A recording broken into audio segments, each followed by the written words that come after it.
মিষ্টি বন্ধুরা, বলো তো আজকে কি বানাতে চলেছি? ভালো করে উপকরণগুলো দেখে নাও। কাঁচা ছোলা, ধনেপাতা, লঙ্কা কুচি, শসা কুচি এবং টমেটো কুচি।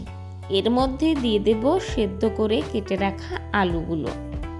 তারপর তার মধ্যে ছড়িয়ে দেব ধনে আর জিরে গুঁড়ো। আর হ্যাঁ, টক জল দিতে ভুলে যাও না কিন্তু। অবশ্যই তেঁতুলটাকে অন্তত 10 মিনিট আগে ভিজিয়ে তার মধ্যে লেবু এবং লবণ দিয়ে তৈরি করে নেবে একটা টক জল, সেটাই এর মধ্যে দিয়ে দেবে। এবার পরিমাণ মতো লবণ দিয়ে নেবে। তারপর ভালো করে সবটা কিন্তু মিশিয়ে নিতে হবে। ব্যাস, আর কিচ্ছু লাগবে না। এই সামান্য উপকরণ দিয়েই তৈরি করে ফেলতে পারবে একদম দারুণ স্বাদের আলু কাবলি রেসিপি। কি জিভে জল আসলে তো? তোমরাও বানাও আর খেয়ে আমাকে জানাও কেমন হলো।